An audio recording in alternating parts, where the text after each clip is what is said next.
एवं संस्कृत के अधिकारी विद्वान आदरणीय प्रोफेसर जगत राम भट्टाचार्य सर, भाषा शास्त्र और प्राकृत भाषाओं के सुप्रसिद्ध विद्वान स्वर्गीय प्रोफेसर सत्यरंजन बैनर्जी जी के अंतेवासी प्रोफेसर भट्टाचार्य सर जाने माने विद्वान हैं।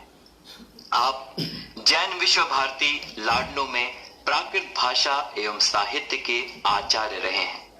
आपने यहीं रहकर अपने क्षेत्र में अनेक उपलब्धियां प्राप्त की एवं यहाँ के कुल सचिव पद को भी बहुत ही सफलता के साथ निभाया। इसके बाद आप महाकवि रविंद्रनाथ टैगोर द्वारा स्थापित शांति निकेतन विश्वविद्यालय वेस्ट बंगाल में आप संस्कृत, प्राकृत एवं पाली विभागाध्यक्ष के रूप में वहां सेवारत हैं। आप बीएल इंस्टीट्यूट ऑफ इंडोलॉजी द्वारा आयोजित प्राकृत कार्यशालाओं में भी अनेक वर्षों से प्रशिक्षक के रूप में सेवाएं दे रहे हैं। साथ ही विदेशों में आयोजित प्राकृत कार्यशालाओं में भी आपकी अहम भूमिका रहती है प्रशिक्षक के रूप में। आज इस व्याख्यान श्रृंखला में बहुत हर्ष हो रहा है। हमें आपका स्वागत करते हुए हम आपका स्वागत करते हैं एवं अभिनंदन करते हैं और आपसे आग्रह करते हैं। नमो अरहंतारं नमो सिद्धारं नमो आयर्याणं नमो उवध्यायानं नमो लोए सब साहूनं नमो अरहंतारं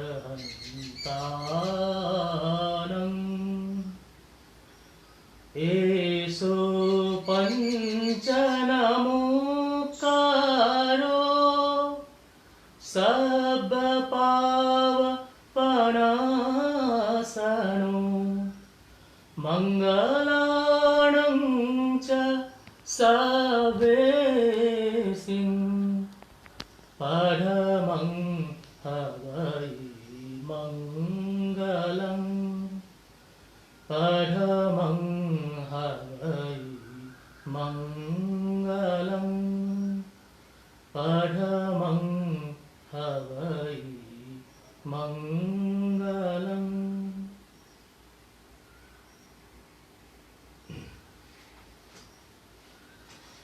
कल श्रुत पंचमी प्राकृत दिवस है और श्रुत पंचमी को स्मरण करते हुए श्रुत देवता को नमन करते हुए मैं अपना विषय में शुरू करूंगा।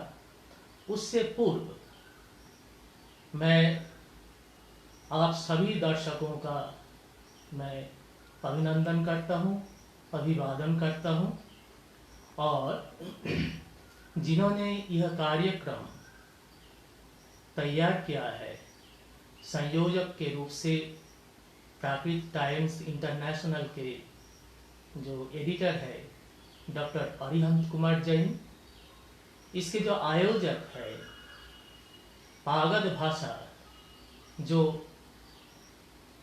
एकमात्र प्राकृत के एक संवाद पत्रिका है, उसके संपादक है हमारे स्नेहभाजन प्रोफेसर अनिकांत कुमार जैन।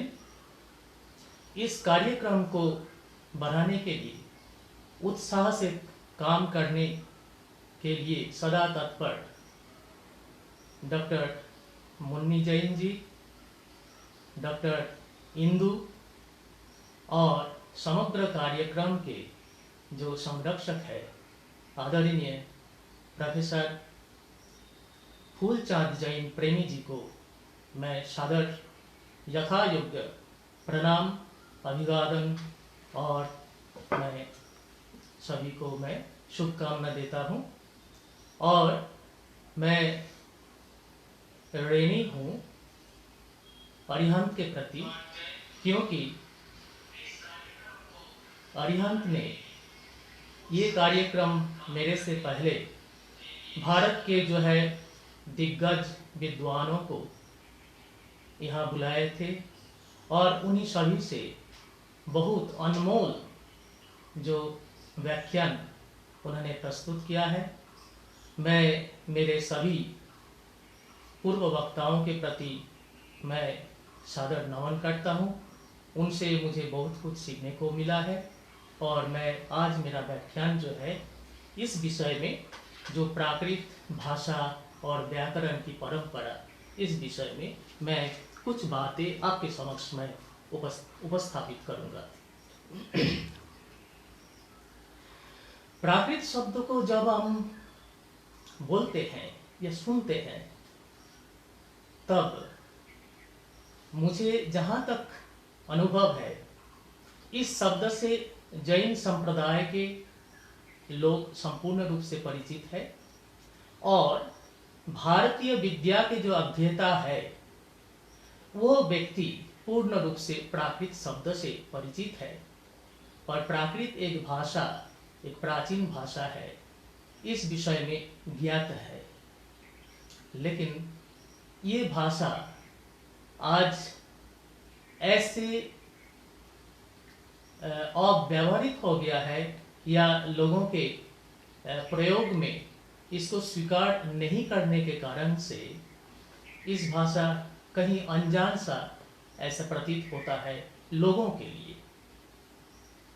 मैं इस विषय में जो बात करना चाहता हूँ तो प्राकृत भाषा की पहले कुछ बात करूँगा और उसके बाद प्राकृत भाषा के जो आधारित व्याकरण है उस व्याकरण को ध्यान में रखते हुए मैं कुछ बात करूँगा।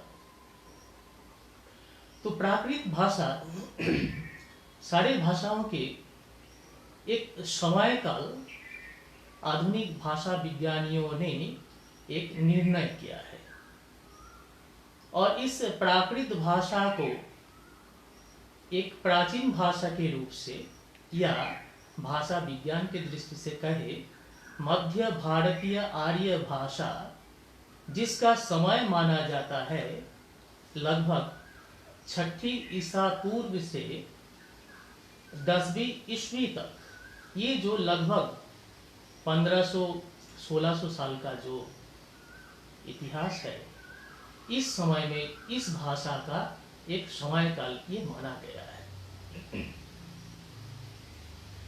जब हम प्राकृत बात को करते हैं और जब भाषा विज्ञान के दृष्टि से मध्य भारतीय आर्य भाषा के रूप से प्राकृत को स्वीकार किया जाता है और संस्कृत को प्राचीन भारतीय आर्य भाषा के रूप से स्वीकार किया जाता है, तब स्वाभाविक रूप से एक प्रश्न मन में सबका आता है, जो प्राचीन भारतीय आर्य भाषा का काल समाप्त होने के बाद मध्य भारतीय आर्य भाषा का समय शुरू हुआ है।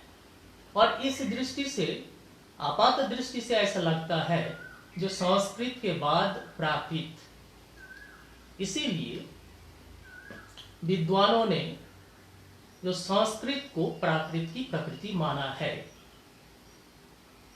अब ये जो विद्वानों ने माना है संस्कृत को प्राकृत की प्रकृति, इसमें कई तरह के इसमें चर्चा होनी चाहिए, व्याख्या होनी चाहिए। जैसा कि प्राकृत के अगर सोर्स के हिसाब से, प्राकृत के भाषा के रूप के हिसाब से हम स्वीकार करें तो ईसा पूर्व 2वीं शताब्दी में महाभाष्यकार पतंजलि उनके महाभाष्य में एक विषय बताया है, एकैकस्य शब्दस्य बहवोपभ्रंशः तद यथा गौरित्यस्य गावी, गोनी, गोता, गोपतलिका इत्येवं आदयो अपभ्रंशा। इसका कहने का तात्पर्य यह हुआ है, जो मानो उसी समय में भी अपभ्रंश नाम के एक भाषा वहां आई हुई। अपभ्रंश भाषा की जो बात उस समय में पतंजलि ने कहा है, वो असलियत यह है, जो मूल जो निष्ठ भाषा, मूल जो संस्कृत भाषा, उस भाषा से हटकर कुछ ऐसी भाषा है, या भाषाओं के अंदर में, भाषा के अंदर में ऐसे कुछ शब्द है जो शब्द को शुद्ध रूप से स्वीकार नहीं किया जाता है, और उसको अपभ्रंश या अपभ्रष्ट रूप से भी स्वीकार किया जाता है। तो तब के जो अपभ्रंश, ये अपभ्रंश प्राकृत के अर्वाचीन समय के जो अपभ्रंश है, वो अपभ्रंश नहीं है, वो संस्कृत से हटकर कुछ है, और उसको उस समय में अपभ्रंश कहा गया है। और हम उसको अगर अनुमान लगाए तो हम उसको सोच सकते हैं वो प्राकृत के लिए कुछ बात कहे है। अब प्राकृत भाषा के जो वैयाकरण है, या प्राकृत भाषा की और संस्कृत की जो अलंकारिक है, ये लोगों ने प्राकृत के बारे में या प्राकृत के ओरिजिन के बारे में जो कुछ उन्होंने बताया है, ये उन्होंने कहा है, जैसा हेमचंद्र ने ये कहा है, प्रकृति संस्कृतम तत्र भवम तत आगतम वा प्राकृतम। अर्थात प्रकृति है संस्कृत, उससे जो रहता है या उससे जो निकालता है वो है प्राकृत। ऐसा ही मार्कंडेय ने कहा है, प्रकृति संस्कृतम तत्र भवम प्राकृतम उच्यते। अर्थात प्रकृति है संस्कृत, और उसके अंदर में जो रहता है उसको प्राकृत कहा जाता है। इस प्रकार अलंकारिकों ने भी कहा है, जैसा दशरूपक के टीका में ध्वनिक ने कहा है, प्रकृति रागतम प्राकृतम प्रकृति संस्कृतम। बागभट अलंकार में सिंहदेव गणि ने कहा है, प्रकृति संस्कृताद आगतम प्राकृतम। इसी प्रकार प्राकृत चंद्रिका में कहा गया है, प्रकृति ही संस्कृतम तत्र भवत्वात् प्राकृतम स्मृतम। इसी प्रकार प्राकृत शब्द प्रदीपिका में नरसिंह की जो टीका है, उसमें प्रकृति संस्कृतायास्तु विकृति प्राकृति ही मता। कर्पूर मंजरी में जो वासुदेव की जो टीका है, संजीवनी टीका है, उसमें कहा गया है, प्राकृतस्य तु सर्वमेव संस्कृतं योनि। तो ऐसे बात सुनने के बाद जो हमारे ऐसा प्रतीत होता है, तो सब ने संस्कृत को प्राकृत की जननी या प्राकृत के जो उत्स स्रोत ऐसा कहा है। तो इस बात को सर्वथा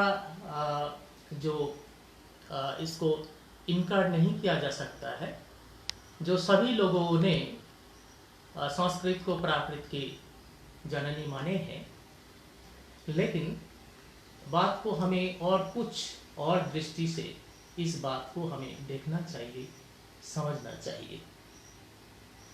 जैसा कि अगर हम हेमचंद्र की बात करते हैं, हेमचंद्र ने कहा है, जो उनके पहला सूत्र है अथ प्राकृतम, उस अथ प्राकृतम सूत्र में उन्होंने कहा है, प्रकृति ही संस्कृतम तत्र भवं तथ आगतम व प्राकृतम। अब इतने तक बातों को हम लेते हुए एक निष्कर्ष में पहुंचे तो इसके लिए कुछ विडंबना होती है। तो हेमचंद्र ने स्वयं ही कहा है, संस्कृतानान्तरं प्राकृतम अधिक्रियते, संस्कृतानान्तरं प्राकृतस्यानुशासनं सिद्ध साध्यमान भेद संस्कृत योनेरेव तस्य लक्षणं न देश्यस्य इति ज्ञापनार्थम्। संस्कृत लक्षणेनैव संस्कृत समंतु संस्कृत लक्षणेनैव गतार्थम्।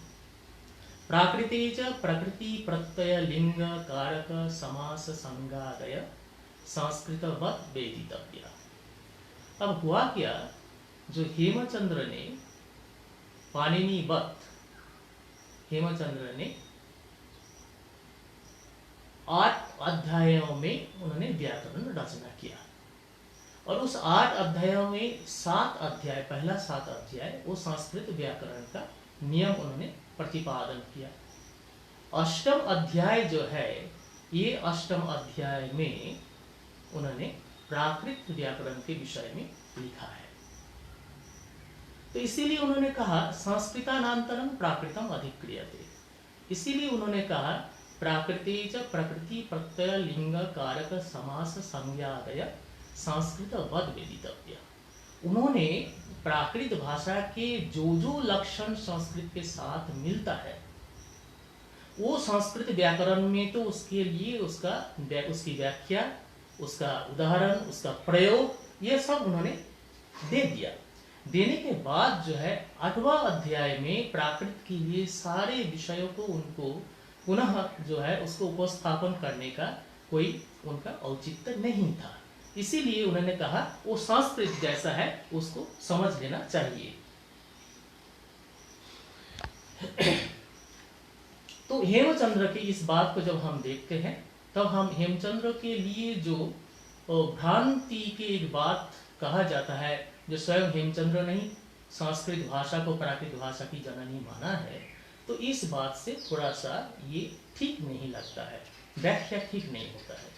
हालांकि अन्य जो व्याकरण या अलंकारिक जो है, इन लोगों ने संस्कृत को एक दृष्टि से संस्कृत के इसके प्रकृति माना है, तो उसके लिए उन्होंने बहुत ज़्यादा कोई कारण या बहुत ज़्यादा उसके तर्क प्रस्तुत नहीं किया है। अब बात यह है जो संस्कृत और प्राकृत में हम अंतर कहाँ तक उसको स्वीकार करें, संस्कृत प्राकृत में अंतर हम कहाँ तक स्वीकार करें। हमारे आज के जो आधुनिक विद्वान पंडित, बहुत ही विशिष्ट विद्वान आचार्य राधा वल्लभ त्रिपाठी जी, मैं उनके व्याख्यान में मैं कभी सुना, वो स्वयं प्राकृत और संस्कृत में कोई भेद मानते ही नहीं है।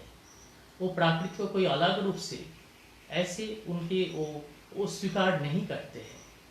बात उस हद तक जो है हमें भी सही लगता है जो प्राकृत को एक अलग रूप से एक वाटर टाइट कंपार्टमेंट करके एक प्राकृत को एक अलग भाषा के रूप से हम स्वीकार करें, तो लगता है जो संस्कृत के साथ प्राकृत का एक व्यवधान है, कहीं उसके बीच में कोई दीवार है और हम उस एक भाषा से दूसरे भाषा का कोई मेल ढूंढने का प्रयास करें। अब मेल ढूंढने का जब प्रयास करते हैं तब हम आपात दृष्टि से हम उस दो भाषा को अलग अलग मान लेते हैं। एक उदाहरण से आप ले लीजिए, संस्कृत नाटकों की बात ले लीजिए। अब संस्कृत नाटकों में जैसे भारत के नाट्य शास्त्र के हिसाब से ऐसे कुछ उनके लिए विधान दिया हुआ है, जो कुछ पात्र जो है उसमें संस्कृत में बात करेंगे, संस्कृत में बातचीत करेंगे, कुछ पात्र जो है वो प्राकृत के बात करेंगे, और वो प्राकृत जो है वो विभिन्न प्रकार के प्राकृत है, अर्थात एक ही प्रकार के प्राकृत नहीं है। तो एक ही प्रकार के प्राकृत जब नहीं है तब प्राकृतों के जो प्रकार भेद है तो उससे भी पता चलता है। अब देखिए, जो पात्र संस्कृत में बात करते हैं, जो पात्र संस्कृत को आधार मानते हुए अपने डायलॉग बोलते हैं, जैसे राजा है, आप अभिज्ञान शकुंतलम की बात ले लीजिए या अब मृच्छकट्टी की बात ले लीजिए, जहां आप चारुदत्त और वसंत सेना की बात ले लीजिए, आप इधर राजा दुष्यंत और शकुंतला के लिए ले लीजिए। तो कोई भी बातें हम देखते हैं, आपस में बात जब हो रहे हैं, इस बातों में राजा ये तो संस्कृत में बोल रहे हैं, कुछ पात्र है जो संस्कृत में बोलने के लिए उनको रखा है, तो संस्कृत में बोल रहे हैं, और उसी बात को संस्कृत को समझते हुए जो रानी है, महिला पात्र जो है, वो उसको सौरसेनी प्राकृत में उसका उत्तर दे रही है, और उस उत्तर को समझते हुए फिर संस्कृत में वार्तालाप हो रहा है। तो अर्थात संस्कृत में और प्राकृत में अगर दोनों भाषाओं में अगर अंतर ऐसे व्यवधान ऐसा होता तो ये दोनों भाषा तो परस्पर जो वार्तालाप के लिए ये भाषा के व्यवहार कोई कवि नाट्यकार इसको नहीं रखते, लेकिन उन्होंने रखा है। तो यही एक प्रमाण करता है दोनों भाषाओं में अंतर नहीं है, काफी अंतर नहीं है। अब जो है इस भाषा को भाषा विज्ञान के दृष्टि से एक बार भाषा की उत्पत्ति के बारे में हम एक बार सोच लें। तो जैसा कि मैंने अभी इस बात का जिक्र किया है, जो ईसा पूर्व 6वीं शताब्दी से लेकर ईस्वी 10वीं शताब्दी तक, इस समय में ये मध्य भारतीय आर्य भाषा के रूप से इस काल को माना जाता है। अब मध्य भारतीय आर्य भाषा जब हम कहते हैं तो प्राकृत के कुछ रूप होता है। ये जैसा है एक अभिलेखीय प्राकृत पाली भाषा है, ये जो साहित्यिक प्राकृत है, और इसके जो अर्वाचीन प्राकृत जिसको हम अपभ्रंश के रूप से जानते हैं। तो मोटे रूप से ये 4 प्रकार के प्राकृत ही मैं कहूँगा, इसको मिलाते हुए ये जो समय है, इस समय को मध्य भारतीय आर्य भाषा कहते हैं। मध्य भारतीय आर्य भाषा में ये 4 भाषा के जो है, इसके अतिरिक्त हम उसके विषय में बाद में आएंगे भाषा के जो व्याख्या के दृष्टि से। उससे पूर्व का समय जो है, ये समय को माना है ओल्ड इंडो आर्यन पीरियड या प्राचीन भारतीय आर्य भाषा का समय। इसको माना है समय 1500 ईसा पूर्व से लेते हुए, मैं सॉरी कुछ तकनीकी कारण से ये कुछ मौसम के दृष्टि से कुछ मैं आपके ठीक से मतलब उपस्थित नहीं हो पा रहा हूँ। खैर मेरी जो वक्तव्य है यही मुख्य बात है, तो मुझे माफ़ कीजिएगा। मैं बीच बीच में कभी रुमाल का व्यवहार कर रहा हूँ, इस्तेमाल कर रहा हूँ। चलिए, तो ये जो 1500 ईसा पूर्व से लेते हुए 500 ईसा पूर्व, ये 1000 साल तक जो है भाषा विज्ञानियों ने ये प्राचीन भारतीय आर्य भाषा का समय माना है। तो प्राचीन भारतीय आर्य भाषा जो 1500 ईसा पूर्व के समय है, तो ऐसी तो बात नहीं है जो वो पॉइंट ऑफ टाइम उस समय से ही एक भाषा अचानक शुरू हो गया, ऐसा नहीं होता। तो उससे पहले भी कोई भाषा है, तो उस भाषा के लिए जो है हम एक प्रोटो ईरानियन या प्राक ईरानियन या प्राक भारतीय आर्य भाषा, प्रोटो इंडो आर्यन, ऐसे एक हम कल्पना करते हैं, जो उससे भी 250 साल पीछे का समय हम मान लेते हैं। उससे पूर्व जो है 2000 से लेते हुए 1750 ईसा पूर्व समय जो है, उस समय को हम मानते हैं इंडो ईरानियन व भारत ईरानी। और उससे पूर्व जो है 2500 ईसा पूर्व से लेते हुए ये 2000 ईसा पूर्व तक जो है, इसको हम बोलते हैं इंडो यूरोपियन या भारोपियन। और उससे भी पूर्व जो है और भी 3000 ईसा पूर्व से लेते हुए 2500 ईसा पूर्व समय तक जो है, उसको इंडो हिटाइट माना है। इंडो हिटाइट आप देखेंगे जो पहले से लेके वो इंडो हिटाइट जब हम बात कर रहे हैं, तो उस समय में एक इंडो शब्द उसके साथ जुड़ा हुआ है। एक भारतीय या भारत शब्द का एक लिंक, एक संपर्क वहां तक जुड़ा है। तो इसका मतलब यह है, जो भाषा वैज्ञानिकों ने इस बात से मतलब असहमत नहीं थे, जो भारतीय भाषा जो है, जो आज की भाषा हो या हमारे प्राचीन भाषा हो, उस भाषा का जो तार, उस भाषा का जो लक्षण, वो प्राचीन जो इंडो हिटाइट तक पहुंच सकता है। लेकिन एक बात मैं आपको कह दूं, वो इंडो ईरानियन से लेते हुए वो इंडो यूरोपियन कहे और इंडो हिटाइट कहे, ये सब हाइपोथेटिकली रिकंस्ट्रक्टेड लैंग्वेज, अर्थात वो भाषा की अस्तित्व कौन लोग बोलते थे, कैसे बोलते थे, कहाँ बोलते थे, और उस भाषा का कोई किसी भी प्रकार के साहित्य की बात हो तो हमारे पास उपलब्ध नहीं है। तो जहाँ तक हमारा ओल्ड इंडो आर्यन और उससे पहले जो है, जो हम प्रोटो इंडो आर्यन और प्रोटो ईरानियन जो है, उस समय तक की हम एक भाषा के अस्तित्व को व्यवहार में दृष्टि से हम उसको सोच सकते हैं। चलिए हम अगर हमारे भाषा की जो उसका अस्तित्व उतने पीछे तक पहुँचे तो हमारे लिए ये अच्छी बात है जो इस भाषा का जो संपर्क कहाँ तक कितने प्राचीन समय तक है।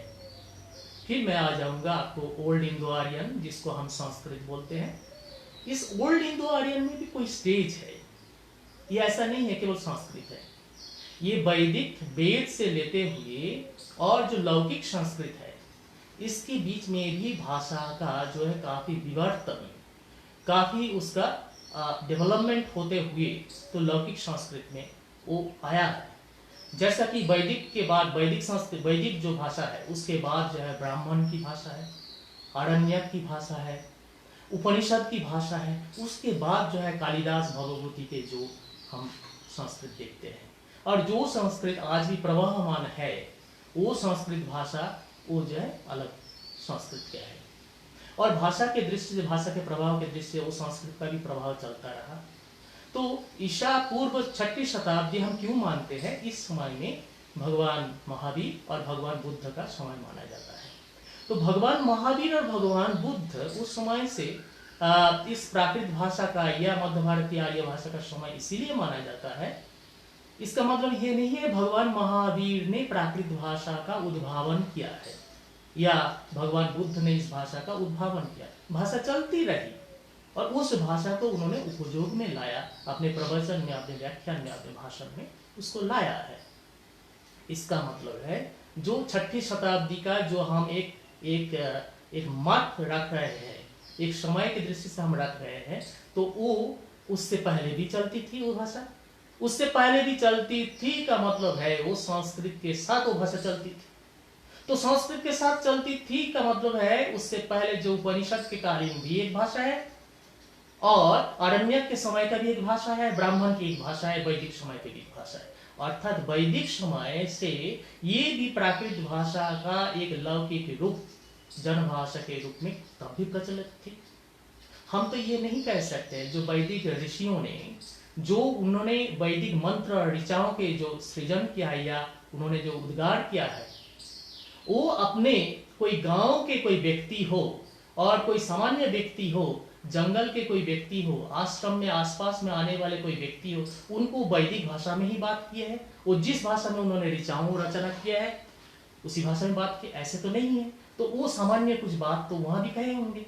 तो सामान्य की बात जो है वो सामान्य व्यक्ति जो तथाकथित जो है अशिक्षित, तथाकथित अशिक्षित सामान्य जनसामान्य जो है वो बात करते थे। तो इसका हम कैसे करें? ये केवल अनुमान नहीं है। जब हम इस भाषा में हम पीछे जाते हैं तब वैदिक भाषा में हम ऐसे कोई उसका लक्षण देखते हैं जिस लक्षण जो है प्राकृत भाषा के साथ साथ उसको फलित होता है। अर्थात तब के जो तत्कालीन जो जनभाषा है उसका भी प्रयोग वेद में किया गया है। मैं 1-2 उदाहरण में आपके सामने प्रस्तुत करूंगा।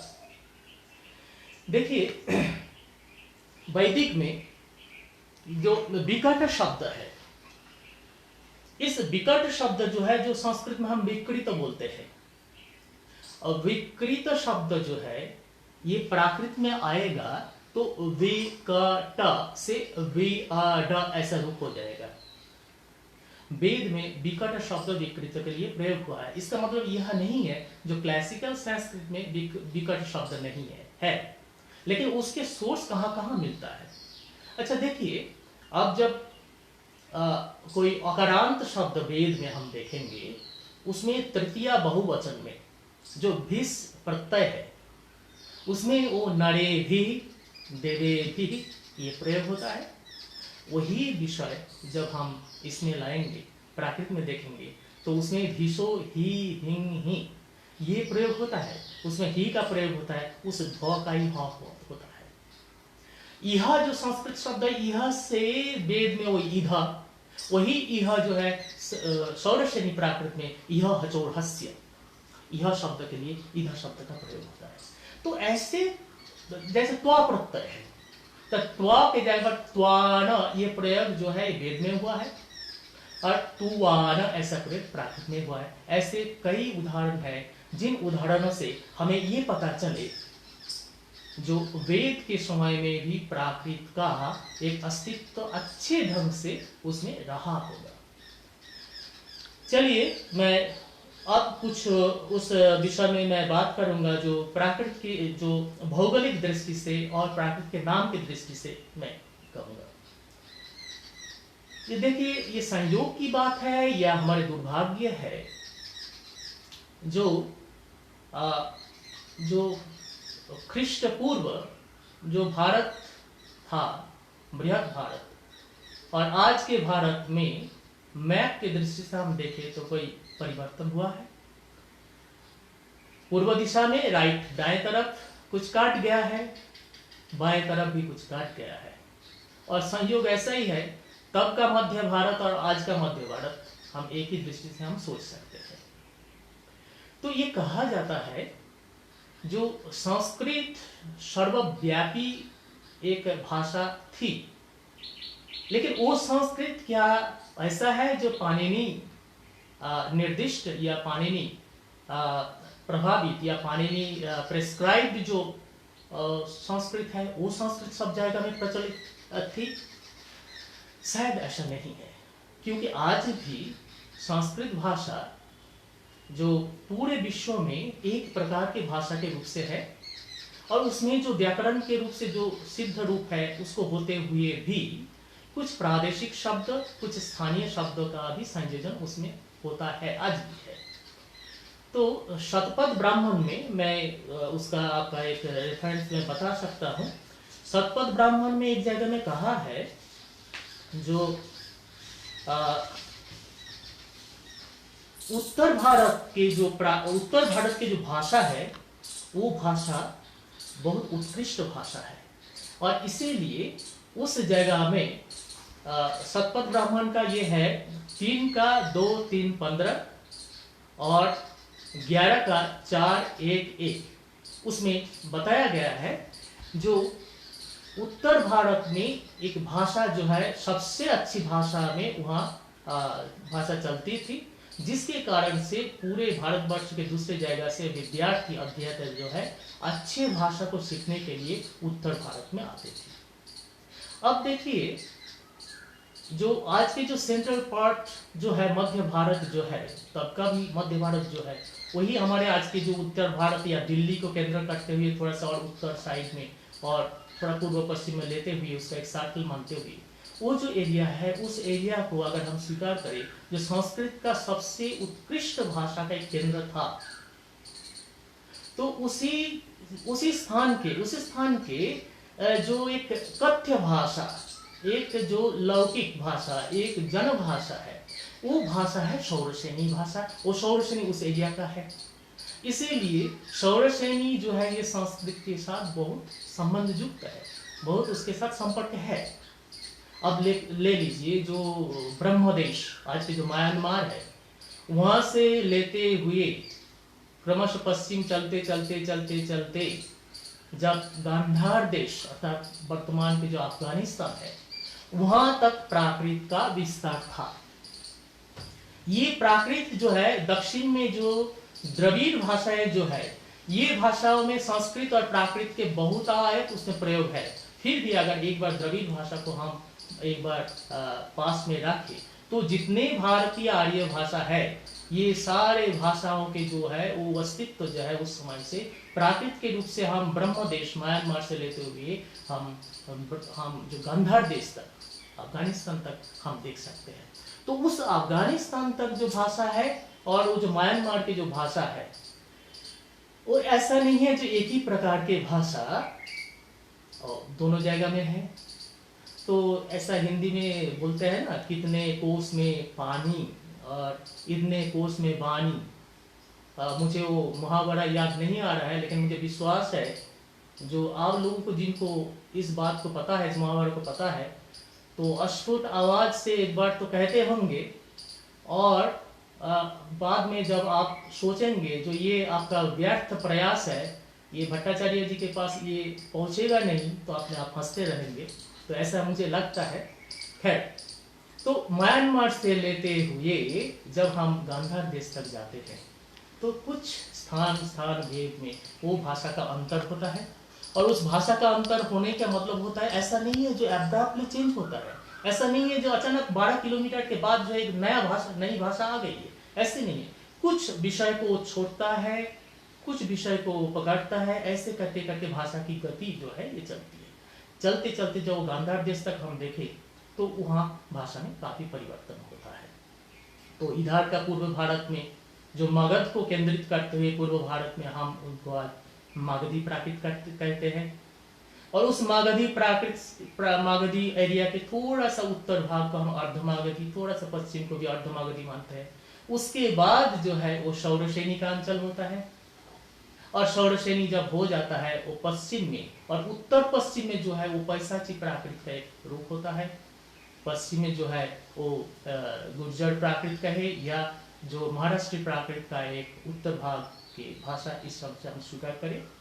एक बात मैं कह दूं, जो मुख्य रूप से जो है हम तो इतने भाषाओं का हम बोलते हैं, जो महाराष्ट्री प्राकृत है, ये शौरसेनी प्राकृत है, मागधी प्राकृत है, अर्धमागधी प्राकृत है, पैशाची प्राकृत है, ऐसा हम बोलते हैं।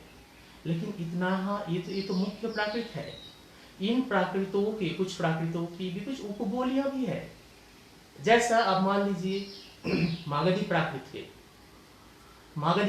के जो है वो होगा शाकाहारी है, आगिरी है, सावरी है, चंडाली है, ढक्की है, ऐसे उपभाषाएं उपबोलियां उसके हैं। हम अगर शौरसेनी को देखें तो शौरसेनी में प्राच्या भी है, आवंती भी है, इस प्रकार है।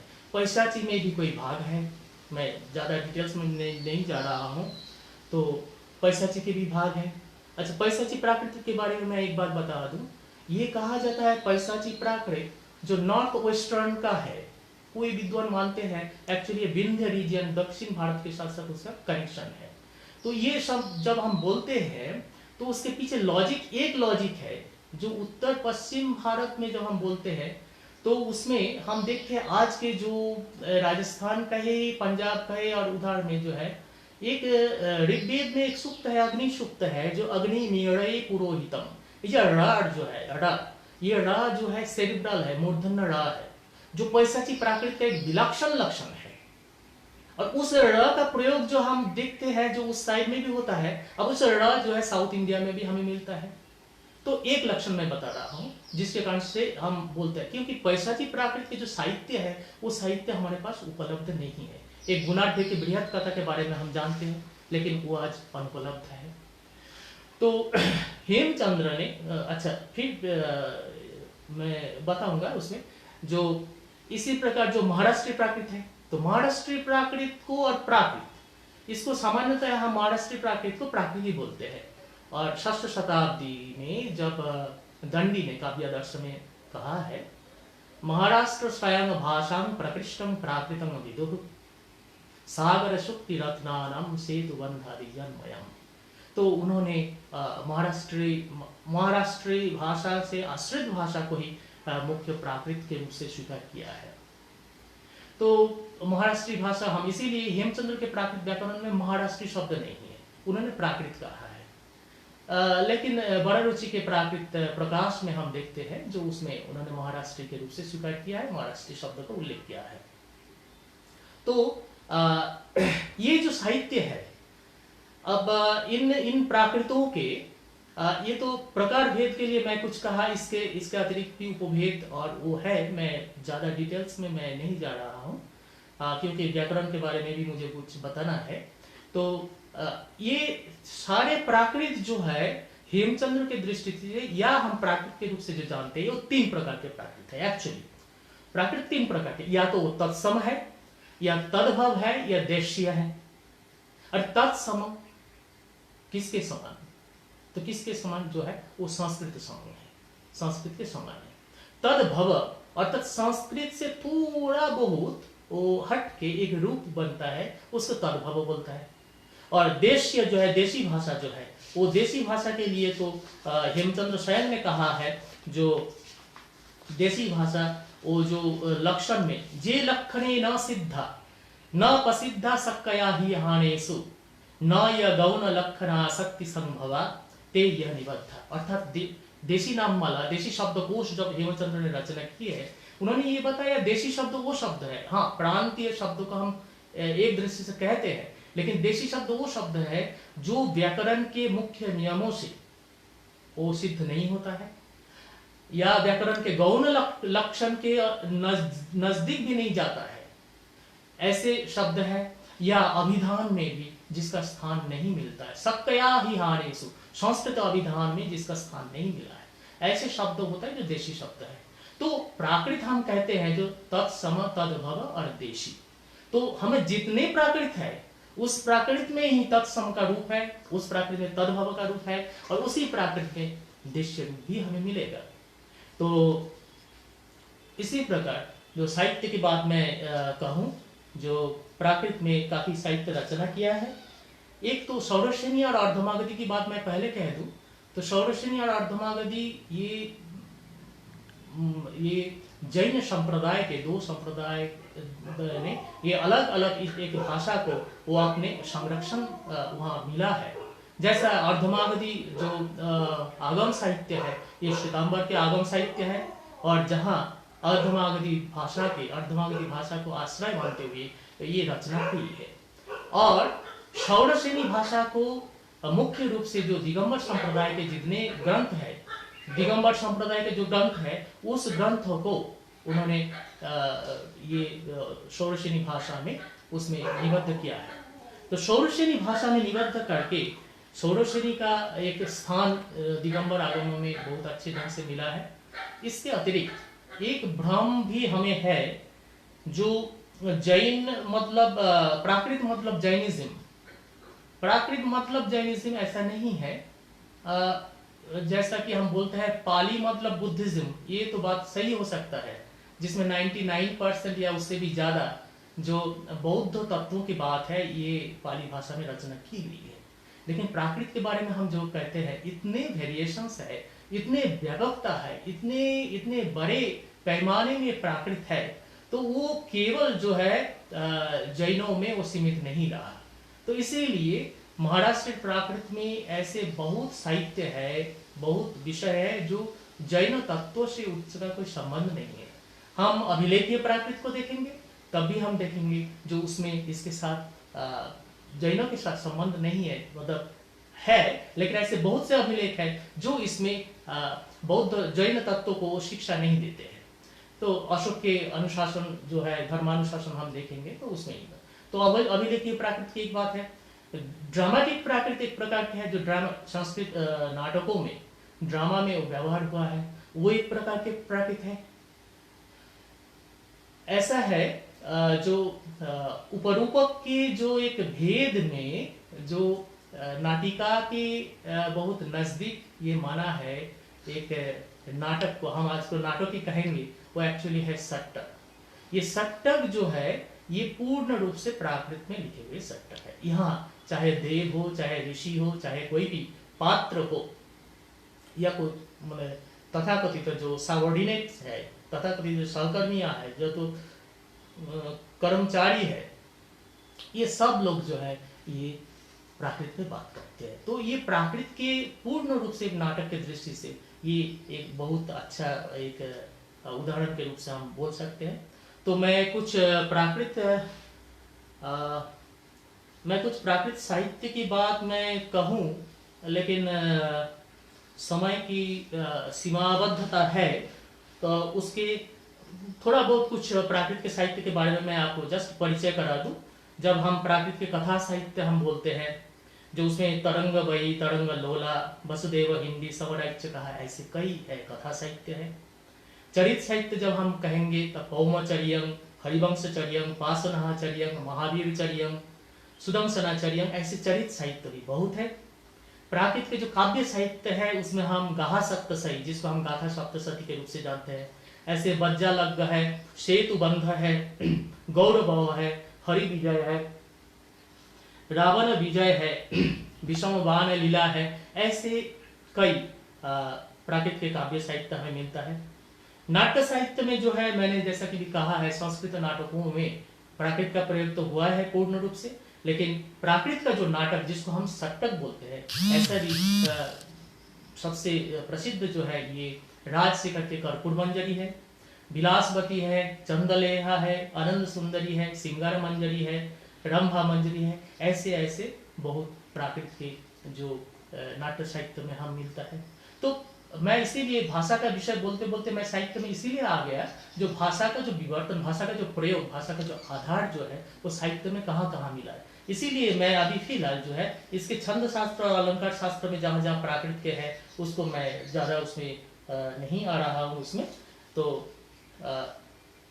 मैं इसमें आऊँगा, जो प्राकृत को जो प्रयोग हुआ है ये अभिलेखीय प्राकृत में प्रयोग हुआ है, मुख्य रूप से जो है अशोक के अभिलेख। एक बात मैं इम्पोर्टेंट है ये मैं बता दूं आपको, जो ये प्राकृत के लिए एक मतलब इसके इतिहास को जानने के लिए एक इम्पोर्टेंट बात ये है, जो लिखित रूप से अगर किसी भाषा में, भाषा का जो दस्तावेज हमारे पास उपलब्ध है सबसे प्राचीन है तो वो है प्राकृत का, लेकिन वो संस्कृत का है नहीं। मैं आपको बता रहा हूँ, क्योंकि जो अशोक के अभिलेख को ईसा पूर्व 3री शताब्दी को हम मानते हैं, तो 3री शताब्दी ईस्वी में वो जो लिखा, ईसा पूर्व में जो लिखा गया है वो लिखा है ब्राह्मी स्क्रिप्ट में, और ब्राह्मी स्क्रिप्ट में और प्राकृत भाषा में लिखे। तो अशोक की जो साम्राज्य, जैसे साम्राज्य के ये पहले भाग इधर से अगर ले ले, मतलब अगर मेजर इंस्क्रिप्शन में हम धौली जौगढ़ से ईस्टर्न साइड में हम ले ले और उधर से होते होते हुए उधर गिरनार, सावसगढ़ी, मानसेरा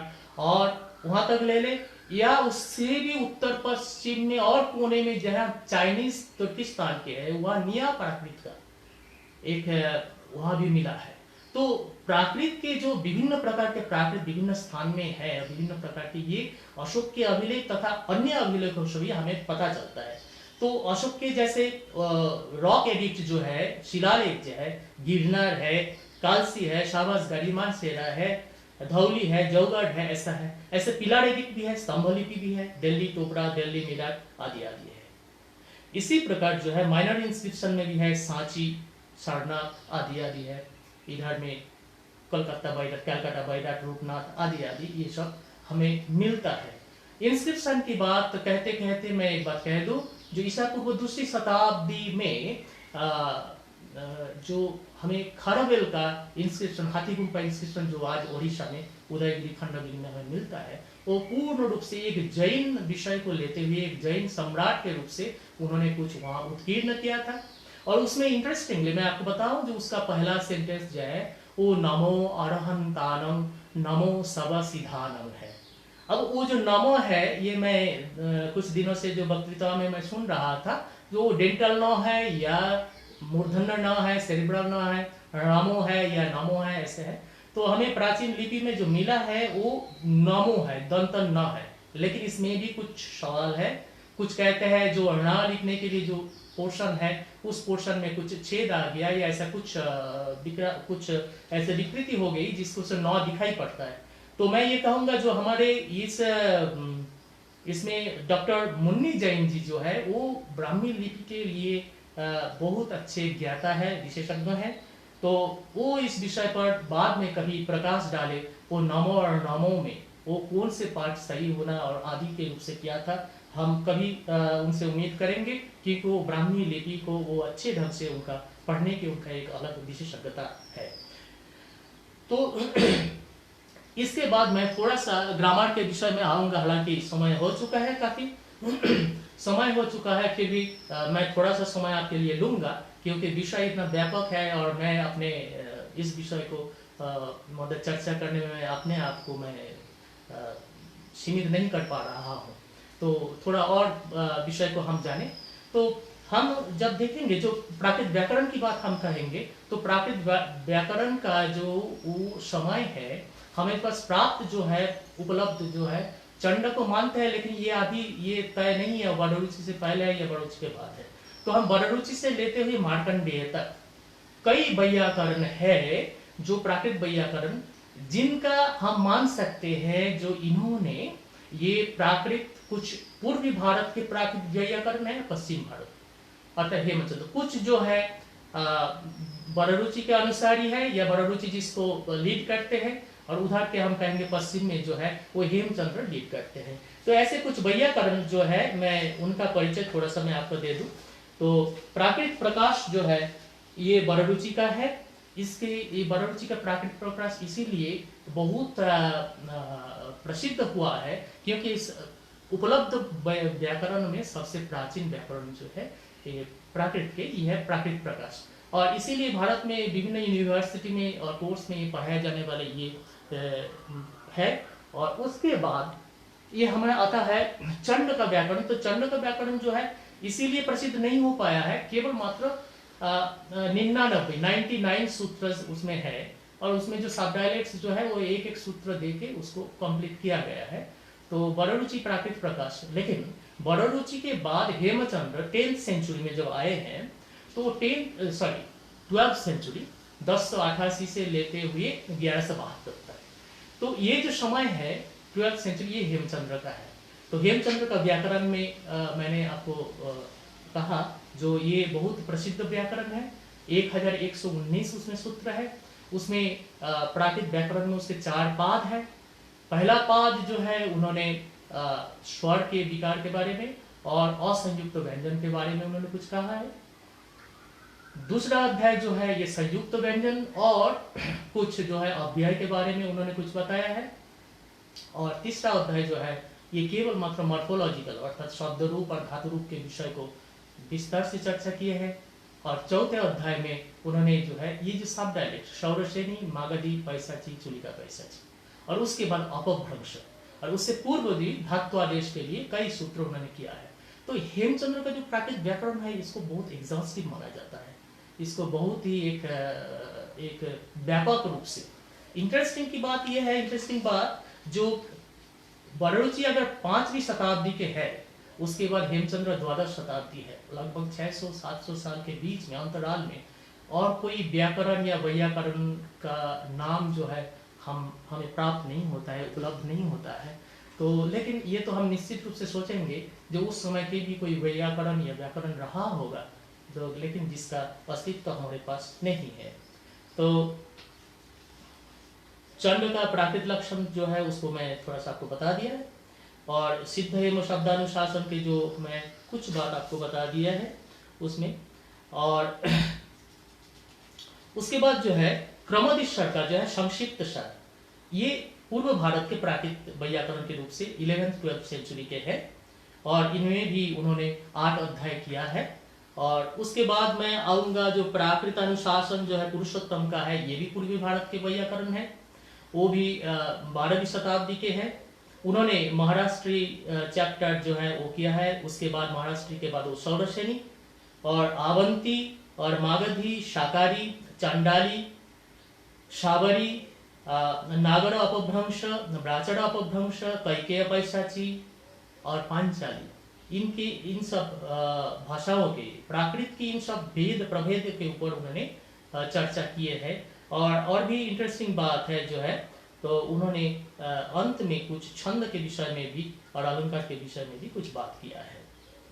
उसके बाद हम देखेंगे जो प्राकृत शब्दानुशासन जो है त्रिविक्रम जो है वो पश्चिम भारत के व्याकरण और जो हेमचंद्र के बाद ही है उनको 13th सेंचुरी माना जाता है, 12th-13th सेंचुरी में माना जाता है।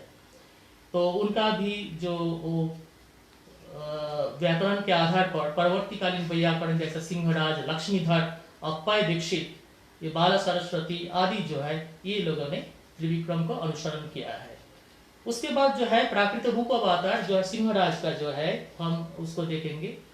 तो वो भी जो क्योंकि वो पश्चिम भारत व्याकरण के अंदर में है तो ज्यादातर देखा गया है जो हेमचंद्र परवर्ती जो व्याकरण है हेमचंद्र को आधार मानते हुए, हेमचंद्र के बात को मानते हुए या उनके सिस्टम को देखते हुए वो अपने जो विकास किया है। तो चलिए ये मैं कुछ व्याकरण का नाम और मैं बता दूं। पूर्व भारत में जो है हरिनामामृते, प्राकृत पाद और रावण लंकेश्वर करके जो है ये भी एक कामधेनु जो रावण लंकेश्वर का कामधेनु जो है ये भी पूर्व भारत के है।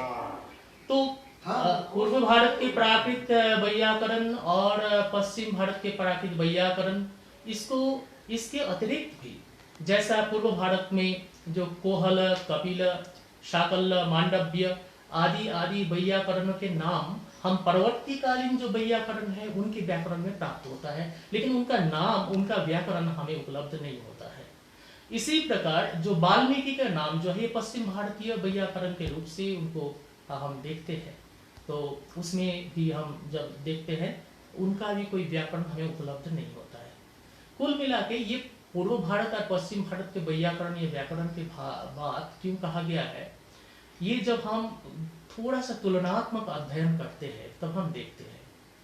मान लीजिए एक मैं आपको उदाहरण दे रहा हूं, तो जब हम मागधी प्राकृत की बात करते हैं तो मागधी प्राकृत को हम पहचानेंगे कैसे?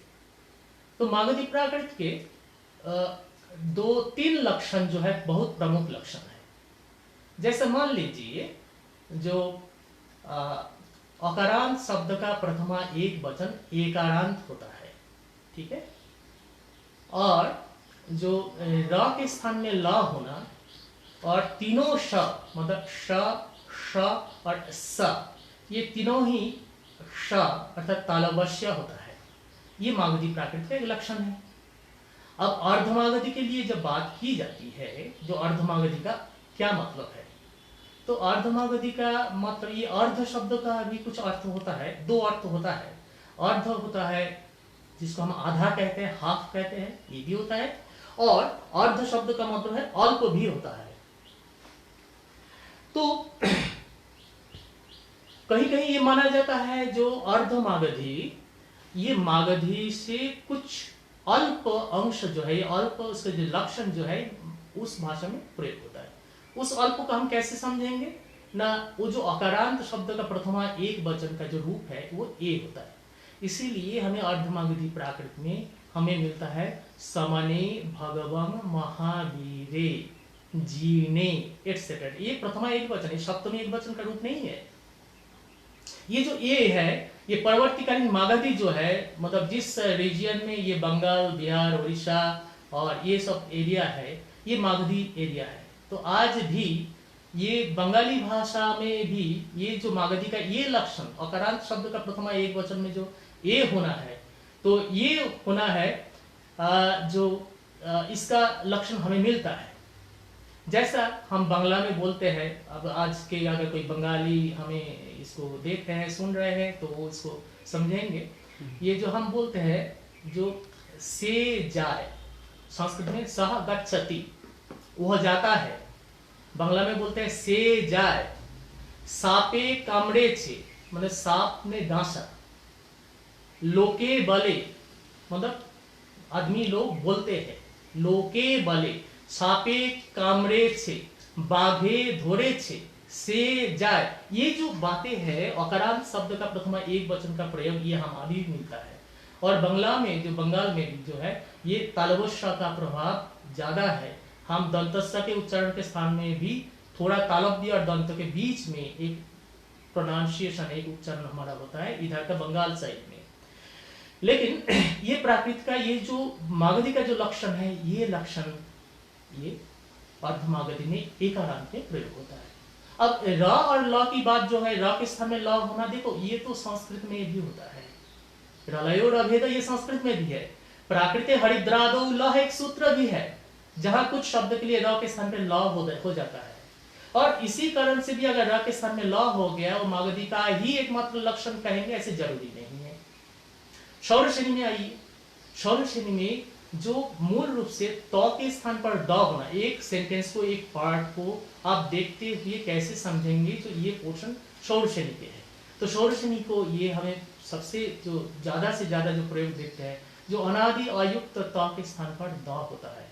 इसीलिए हेमचंद्र ने कहा है तो दुनादो शौरसेन्यम अयुक्तस्य, अयुक्त त के स्थान पर द देखते हैं, ये शौरसेनी का एक प्रमुख लक्षण में एक है। एक लक्षण ये भी है थो ध, जहां जहां थ है, अनादि अयुक्त थ है, इस थ के स्थान में ध भी हो सकता है। तो थ के स्थान पर ध होना, ये भी शौरसेनी प्राकृत का लक्षण, ये हम देखते हैं। मतलब ये नहीं है जो थ के स्थान में ह नहीं होगा दूसरे प्राकृत के लिए जैसा होता है, ऐसा नहीं है।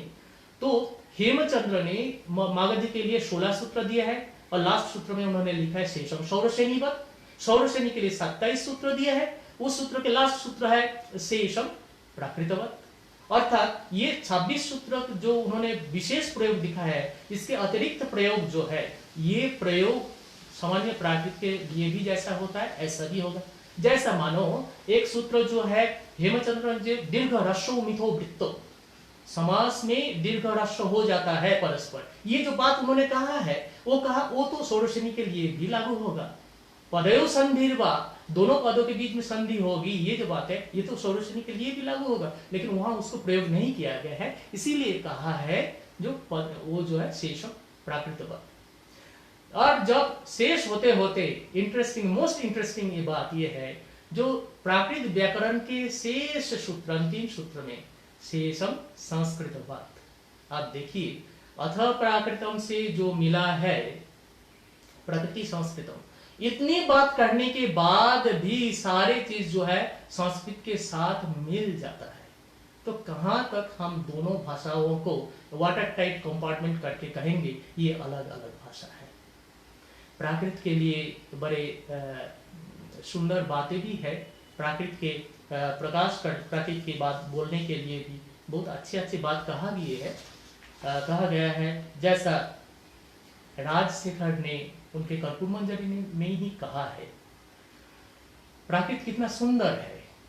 अब सुंदर जब होगा तो किसी के ना किसी के साथ एक तुलना आ ही जाती है। तो तुलना आने के मतलब ये नहीं है दूसरे को कोई नीचे ऊपर दिखाने की बात है, वो भी एक प्रकार के गुण है। तो उन्होंने कहा है परुषा सक्कय बंधा पाऊ बंधो भी होई सुमारो पुरुष महिलानं जत्यं इहंतरं तेत्यं समानम। तो परुषा सक्कय बंधा, संस्कृत के लिए लिखे हुए जो बातें हैं वो अगर परुष है, वो थोड़ा कठोर है, सामान्य जन सामान्य के लिए, गांव के व्यक्तियों के लिए उस चीज को उच्चारण करना, उस चीज का अर्थ समझना उनके लिए थोड़ा कठिन हो सकता है। पाऊ बंधो भी होई सुमारो, किंतु प्राकृत बंध जो है प्राकृत के लिए, प्राकृत के माध्यम से जो लिखा गया है वो है सुकुमार, सुकुमार, वो कोमल है। कैसा है? पुरुष महिलानं जत्यं, जैसा पुरुष और महिला है, जैसा पुरुष और महिलाओं में कठोरता और कोमलता की बात है। यं तरं तेत्यं इमान, ये ऐसा ही इन दोनों भाषाओं में इस प्रकार की इसमें अंतर है। ये कल जो है हमारे डॉक्टर रमेश चंद्र जैन जी कुछ विद्यापति की कीर्तिलता के बारे में भी उन्होंने बात की है। तो प्राकृत के जो अंतिम समय 3 भाग में प्राकृत को भी बांटे, इसका जो अर्वाचीन जो नवीन भाग है उसको हम कहेंगे वो अपभ्रंश का। अच्छा, अपभ्रंश और अपभ्रष्ट एक ही शब्द है। ये अपभ्रष्ट, अवभट्ट, अवहट्ट, अर्थात अपभ्रंश ही अवहट्ट है, उसका एक बात का स्टेज है, अपभ्रष्ट ही अवहट्ट है। तो विद्यापति ने कीर्तिलता में वो लिखा है, सक्कय वाणी बुह अनभावई पाउ रसको मम न पावई देसिल बाना सब जन मिठा ते तई सन जंपौ अवहट्ठ। इसीलिए उन्होंने भावार्थ यही है, जो संस्कृत का जो है ये बुध जन भावयति, ये भाषा जो है शिक्षित जन जो है इस भाषा को प्रयोग करते हैं, उनको पसंद करते हैं। ये पाव रसको मम न पावई, लेकिन प्राकृत का जो रस जो है ये अलग प्रकार की है, उसका मन जो है अलग ही है। देसी लबावना, और गांव के जो भाषा है सब जन मिठा, सबके लिए वो इष्ट है, सबके लिए अच्छा है। ते तैसन, इसीलिए सब लोग ये, इसीलिए हम जो है ये अवहट्ट भाषा को स्वीकार करते हैं। कहने का तात्पर्य भाषा का नाम जो भी दे, चाहे वो प्राकृत बोले, चाहे अपभ्रंश बोले, चाहे अवहट्ट बोले, एक ही समय में एक ही स्थान में ये 2 भाषा का प्रयोग हमेशा चलता है। अगर मैं उदाहरण से मैं कहूँ, यहाँ तो बड़े बड़े विद्वान हमारे हैं, मैं जिनको नमन करता हूँ, सबके लिए मैं ये जो भाषा जो हम बोलते हैं और जो लिखते हैं, हम बोलेंगे जो आप जो बोल रहे हैं इस भाषा को आप 5 सेंटेंस में 10 सेंटेंस में आप लिख दीजिए, अब देखेंगे तत्काल जो आप बोल रहे हैं और आप लिखने के भाषा में कुछ ना कुछ अंतर आ गया है, वो केवल 5 मिनट के अंदर में।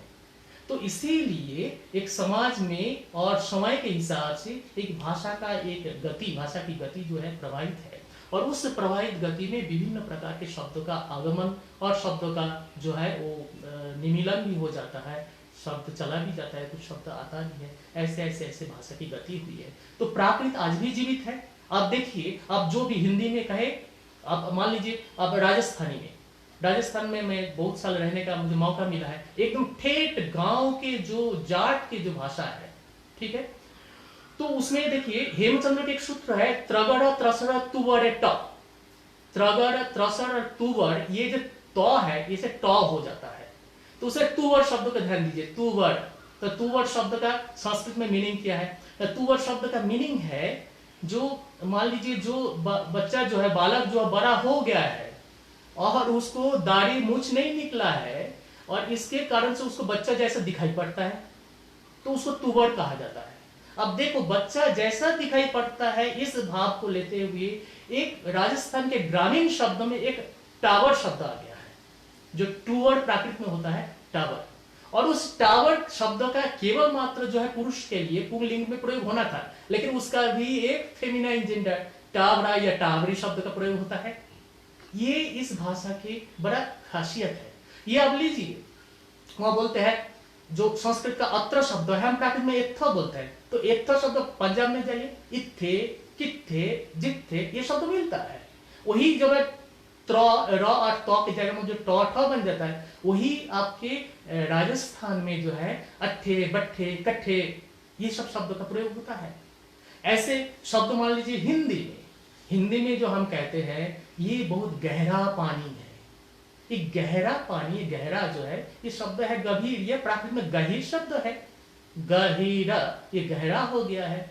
ऐसा ही शब्द मिलता है, मान लीजिए वो बहरा है, कान में सुनता नहीं, बहरा है। बधिर, और बधिर शब्द प्राकृत में जो है बहिर। देखिए, मैं ये तुलना करके मैं ये नहीं कह रहा हूं कि बधिर से बहिर, बहिर से बहरा, ऐसा नहीं है, क्योंकि कोई शब्द होता है तत्सम होता है, कोई तद्भव होता है, तो ये तद्भव रूप से आ गया है, तो बहिर, बहरा। इसी प्रकार देखिए, मान लीजिए मेघ के लिए मेह शब्द का प्रयोग किया जाता है, ठीक है ना।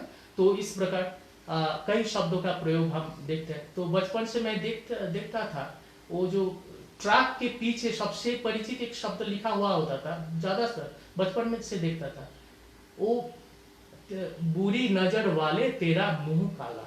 अब ये मुंह शब्द का मुझे बहुत परेशान मैं होता था, ये मुख समझ में तो आ रहा है मुख के लिए कह रहा है, तो मुख के लिए मुंह कहा। जब मैं प्राकृत का अध्ययन शुरू किया तब पता चला जे वो जो है स्वर मध्यवर्ती ख घ थ ध फ भ, ये शब्द जो है इसका इस प्रकार का प्रयोग होता है, ह हो जाता है, तो मुंह हो जाता है।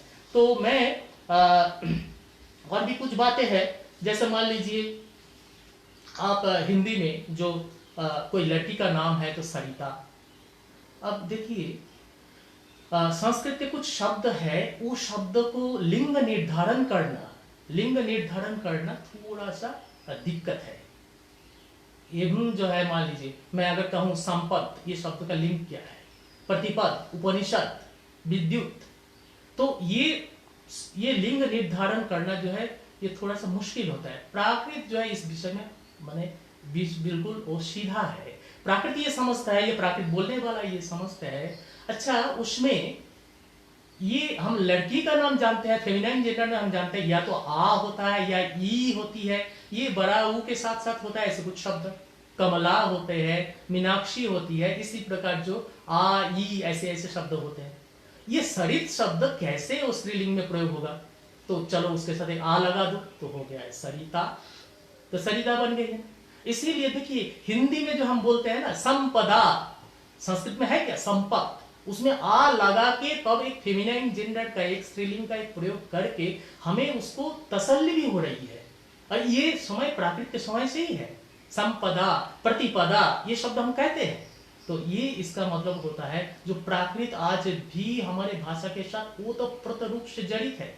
और आप देखेंगे जो आज की भाषा में आप स्वयं तय करके देखेंगे, जो इस भाषा में मुख्य रूप से जो है संस्कृत और प्राकृत भरे हुए है, उसके साथ साथ कुछ प्रयोग विदेशी भाषाओं का या दूसरे भाषाओं का या देशी भाषाओं का प्रयोग चलता है, लेकिन आप ज़्यादातर देखेंगे आज भी संस्कृत, आज भी प्राकृत उतना ही जीवित है हमारे भाषा में बोलने के इसमें क्रम में।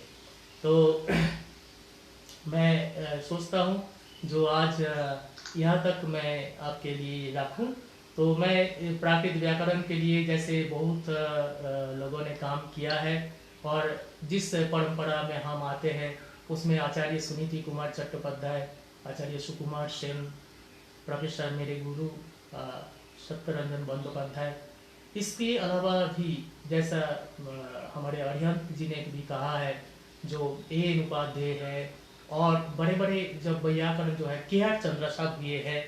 अच्छा, आप आज जो है बहुत लगन से काम कर रहे हैं, जो है हमारे कमल चंद जी सोगानी और ये लोग काम कर रहे हैं। प्रेम सुमन जी जैन बहुत अच्छा प्राकृत साहित्य के लिए तो है ही है, भाषा के लिए भी उनका एक अनवद्य योगदान रहा है। आदरणीय कुलचंद जैन जी भी प्राकृत भाषा विमर्श करके सबके बोधगम्य प्राकृत व्याकरण की रचना किए हैं। मुझे बहुत अच्छा लगता है। मुझे अच्छा लगता है आज के युवा विद्वान जो है बहुत प्रयास कर रहे हैं। अनेकांत जी जो है वो कागज भाषा को निकाल के जन जन तक प्राकृत भाषा को और ज़्यादा पहुँचाने का प्रयास कर रहे हैं। और कुछ युवा विद्वान जैसा डॉक्टर पुलक गोयल को मैंने देखा, मैंने सुना, और डॉक्टर आशीष जैन, ये लोग भी प्राकृत भाषा को सिखाने के लिए बहुत अच्छे तत्पर है। मुझे बहुत अच्छा लगता है।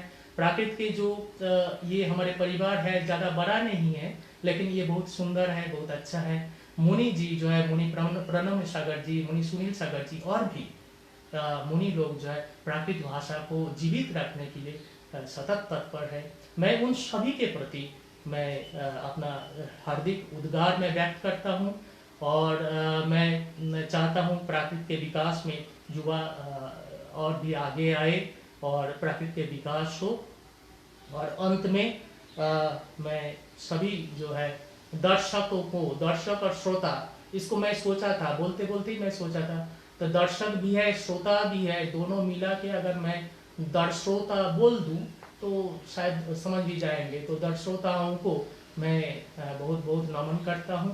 आप लोगों ने बहुत ध्यान से सुना है और ये सारा काम जो मैं आज आपके सामने उपलब्ध हूँ, इसके लिए मेरे बहुत स्नेहभाजन जो है विद्यार्थी शिवानंद ने इसके तकनीकी सहायता किया है। मैं उनके प्रति भी मैं हृदय से आभार व्यक्त करता हूँ। नमस्कार। बहुत बहुत धन्यवाद सर आपका कि आज आपने प्राकृत भाषा और व्याकरण की परंपरा इस विषय पर बहुत ही महत्वपूर्ण और ज्ञानवर्धक व्याख्यान देकर हम सभी सुनने वालों और दर्शक वर्गों को लाभान्वित किया है। आपने प्राकृत व्याकरण की कई बारीकियों से हमें परिचित कराया है और जैसा कि आपसे सभी लोग सुपरिचित हैं, खासकर वो लोग जिन्होंने आपकी कक्षा का लाभ लिया है। मुझे भी आपकी कक्षा का लाभ लेने का सौभाग्य प्राप्त हुआ है। BN institute of Indology Delhi द्वारा आयोजित प्राकृत कार्यशाला के दौरान आपकी विशेषता ये है कि आप बहुत ही मधुरता के साथ बहुत ही सरल, सुबोध और मनोरंजक शैली में प्राकृत भाषा का प्रशिक्षण देते हैं, जिससे विद्यार्थी वर्ग स्वतः ही प्राकृत भाषा की ओर आकर्षित होता है एवं उसमें रुचि लेने लग जाता है। इस प्राकृत व्याख्यान श्रृंखला के संयोजक के रूप में मैं डॉक्टर अरिहंत कुमार जैन अनुरागी, सह संयोजिका डॉक्टर इंदु जैन राष्ट्र गौरव एवं इस व्याख्यान श्रृंखला के मार्गदर्शक हमारे पूज्य पिताश्री प्रोफेसर फूलचंद जैन प्रेमी, माताश्री डॉक्टर मुन्नी जैन एवं हमारे ज्येष्ठ भ्राता प्रोफेसर अनेकांत कुमार जी जैन दिल्ली, हम सब की तरफ से हम आपके प्रति आभार निवेदित करते हैं और साथ ही हम अपने दर्शक वर्ग को भी धन्यवाद ज्ञापित करते हैं, क्योंकि उनके कमेंट्स द्वारा हमें पता चलता है कि वो इन सभी व्याख्यानों को कितनी तन्मयता के साथ सुन रहे हैं, एक एक शब्द को सुन रहे हैं, समझ रहे हैं, सीख रहे हैं और सराह रहे हैं। कृपया आप इन सभी व्याख्यानों को जन जन तक पहुंचाएं शेयर द्वारा और प्राकृत भाषा के महत्व को लोगों तक पहुंचाएं, इसके वैभव को लोगों से परिचित कराएं। एक विशेष सूचना मैं देना चाहता हूं कि कल शुद्ध पंचमी महापर्व है, यानी कि 27 मई को प्राकृत दिवस के रूप में हम सभी लोग मनाएंगे और कल इस व्याख्यान श्रृंखला की शुद्ध पंचमी प्राकृत दिवस व्याख्यान श्रृंखला की संपूर्ति है एवं एक विशेष व्याख्यान है जो कि हमारे पूज्य मुनि श्री प्रणम्य सागर जी द्वारा हमें प्राकृत दिवस शुद्ध पंचमी और हमारे कर्तव्य इस विषय पर उनके अमृत वचन सुनने को मिलेंगे एवं उनका आशीर्वाद प्राप्त होगा। तो प्लीज आप इस पेज से कहीं ना जाएं। कल 11 बजे सभी लोग इस पेज पर आए उन मुनि श्री को लाइव सुनने के लिए और वो हमें बताएंगे कि शुद्ध पंचमी महापर्व का क्या महत्व है और प्राकृत दिवस के रूप में हमें इसे क्यों मनाना चाहिए और हमारा प्राकृत भाषा के प्रति क्या कर्तव्य बनता है, हमें क्या करना चाहिए इसके संरक्षण और संवर्धन के लिए। तो प्लीज कहीं ना जाएं, इसी पेज पर कल 11 बजे हम पुनः उपस्थित होंगे। तब तक के लिए हमें अनुमति प्रदान करें। नमो जिराणम जयदु।